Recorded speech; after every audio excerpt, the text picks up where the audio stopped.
Hey guys, I'm Mama Bear to Many. I am mom to 14 children. 12 of my children still are here at home. So we are going to take our family of 14 at home to Prince Edward Island. I have always wanted to go to Prince Edward Island. I was one of those little girls who just loved Anne of Green Gables. And yeah, I wanted to go to her beautiful spot and feel her beautiful spot, like in my heart, in my soul, whatever you might want to say. It was kind of my escape growing up, was Anne of Green Gables. Is just like thinking about like, oh, I wasn't exposed to a lot, so it's kind of like, I don't know. I think a lot of people, well, given how many people we saw there, I think a lot of people liked Anne of Green Gables. Comment down below if you liked Anne of Green Gables and if you've ever been over to Prince Edward Island to see all the Anne stuff. So we stopped by quite a few different places on this day. So originally the first place that we stopped was L.M. Montgomery, the author of the Anne series, and she also wrote many other books. But the author of Anne series, we stopped by her birthplace, which is on the beginning of the road. We stopped by there. I did not go in. They were doing a lot of construction and stuff. I didn't know if there was a cost there. It looked like a tinier house, and our focus was, I really didn't know that day also how I was going to feel. I started on Sunday with a really like sinusy headache, stuffy head, that type of thing. And I felt a lot better the next day, but I had this just like pressure headache. And I know that some of you have been there, and it's just, you don't know how much you can get done. That, along with how much I can physically get done nowadays, is a big question. So I wanted to make sure that I had enough energy to do what I know that my kids would want to do the most. So I have 10 girls, okay? So this like Anne of Green Gables thing is like huge for them. So we went and stopped by there. I just kind of took a picture, explained like the little board thing that was there, and then we moved on down the road to her house that she grew up in, and the family actually still lives there on the property, and they have the gift shop and they own the property and that type of stuff. So that was kind of interesting. They also gave a lot of background information and just a lot of good information. They also mentioned that there was a book called Story Girl. I don't know if anyone has read it. I ended up purchasing it at the gift shop. But that was actually true life stories about like people who were there. So that was kind of interesting. So you can really see from where she lived, where she got her inspiration of the stories. So we went there and we saw where she got the inspiration from. And then the next place that we're going to stop is Avonlea Village, which mainly has just food places, but it's really pretty to walk through. There's like a boardwalk. When we were there was a tour bus with a bunch of Amish people that came out of the tour bus, and we're kind of joking like, here, it's a 2-for-1. But no, like, it's just a really like, it's a very like wholesome, clean, like little place to walk around, even though there's a lot of like food places. It's not like loud and crazy. It's more just like little quaint little village. So Avonlea Village is the name of that. So we went in there, and we didn't bring our food. It was around lunchtime, and I was trying to figure out where to have a picnic. And when we went around the back side of it, they actually had some gardens and some picnic tables. So we ended up having our lunch there, which was great. And yeah, and then afterwards we went to the Heritage Museum. So I'm going to show you all that in this video. So this is how the morning started off. This is from my tent. Isn't that gorgeous?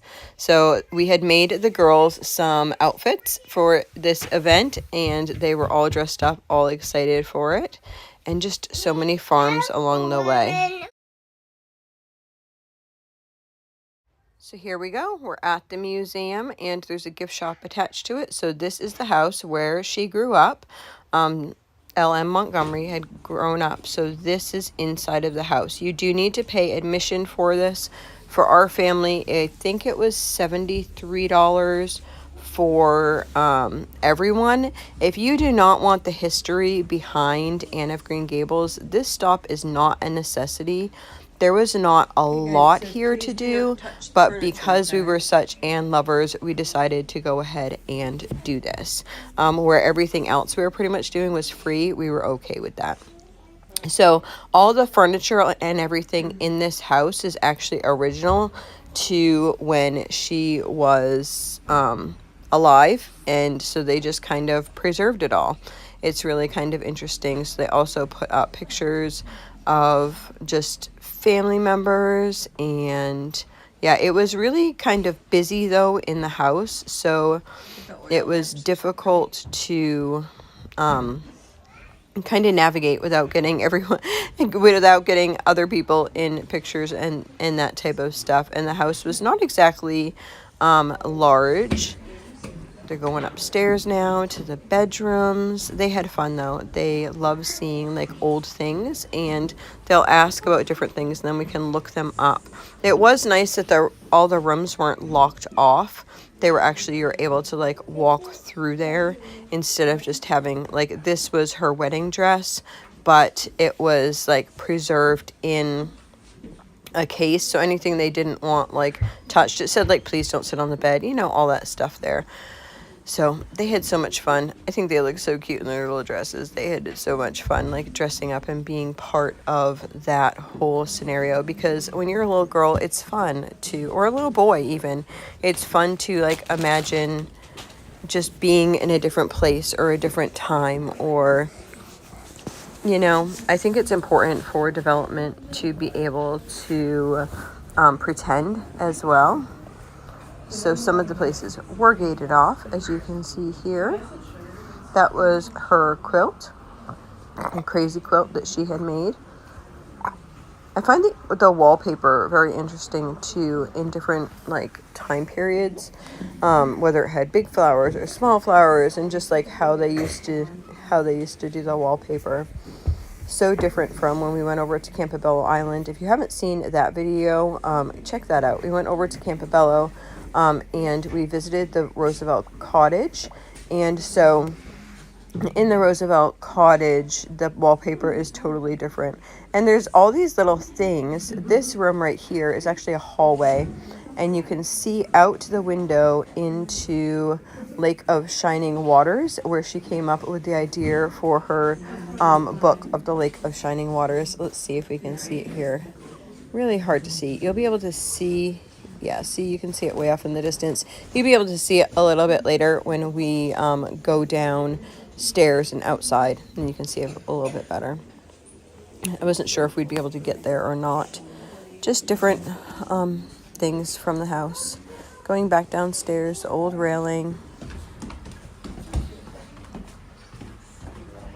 They had fun. I'm glad we did this one first because people were still patient. I can't think of doing this at the end of the day because people would probably be cranky doing it. So we went into this gift shop as well, and one of her family members actually worked in there, so it was neat to talk to her for a couple minutes. There's also a bathroom in there if you needed a bathroom, which we always do. This is the barn that there is, but you couldn't get into a barn. That was kind of disappointing. You weren't supposed to touch the horses, and being farm kids, you know, they all wanted to see the horses.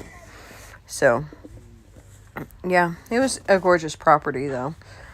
We stood over by the horses, and then right behind is the Lake of Shining Waters. So we walked down there, and there's a little gazebo here, and then there was a little swing set over the other side that the kids got to play for a little while. So we just did all of that, and then we headed off to our next stop after that. She was running over to the playground. She's like, oh, the swings are free. That's Lake of Shining Waters right there, and then to the next stop. So this is Avonlea Village, so we didn't know what to expect here. It was about 11 o'clock our time, and people were starting to get hungry, but I figured that we would either walk through it and picnic after, or we would picnic here. But I couldn't tell if there'd be a spot that we could or couldn't. So basically, all the like sidewalks are like wooden sidewalks, and then we went back here into this garden area, and you could picnic back there. So if you're bringing a picnic along, you can picnic right there, and right around the corner is bathrooms if you need to. And this is another part of it. See, most of them are foods. There's a little art gallery there, which that is felting. If you've never seen felting before, I thought it was interesting that they used an old church for a restaurant. Kind of odd. I don't know if I like it or not. And the Anne Gables store, this was out front.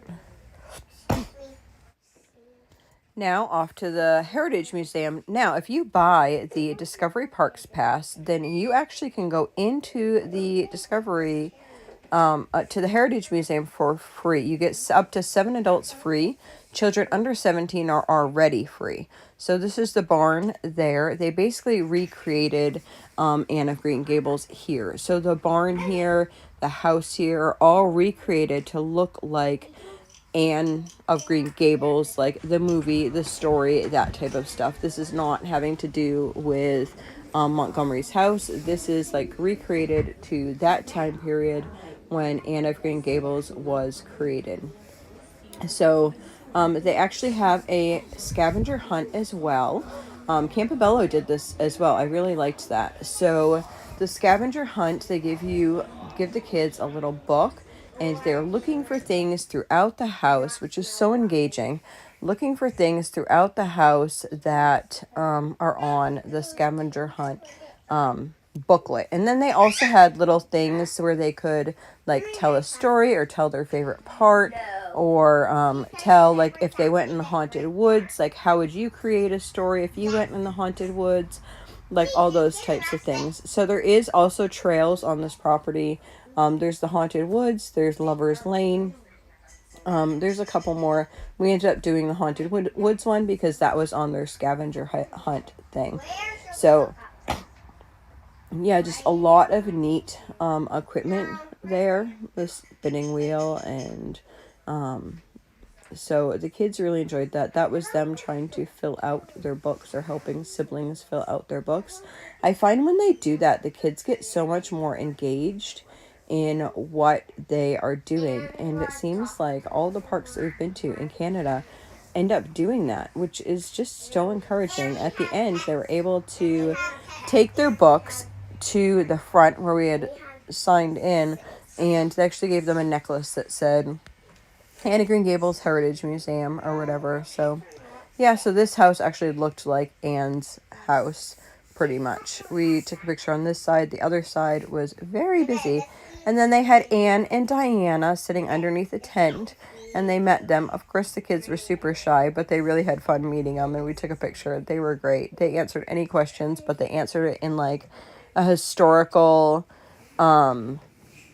way. So they wouldn't talk about like the books or anything like that. They would answer things like, oh, the Lake of Shining Waters, like that. Like they were like playing the character of.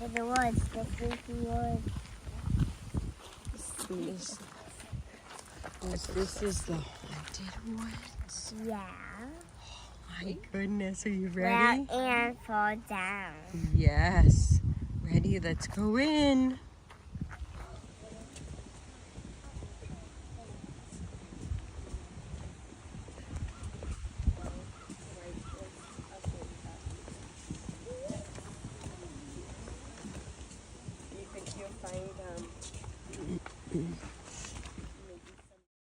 So there was lots of things on their list to find in the haunted woods, all like nature types things. So they were going through and checking things off. We did not make the full loop. We went up and around. We didn't go the whole circle. We ended up coming back. Anyway, so they had fun doing that in the haunted woods, and then we went back. This is the steps up back to Anne Shirley's house, and then inside there's a little bit of a quote-unquote museum history type thing there. Those were all the books in all the different languages. On the way back, the kids had fallen asleep. The younger kids had fallen asleep, so we went to Cavendish Walk there. It's like an overlook spot. Oh, the cliffs were gorgeous up there. There were some people up there too. They do a lot of taking care of bird habitats and that type of stuff. So there was people up there doing that. It was just really fun. Beautiful, beautiful views. I can't even express how beautiful it was. Well, I hope you enjoyed the video, and I hope you have a blessed and wonderful day.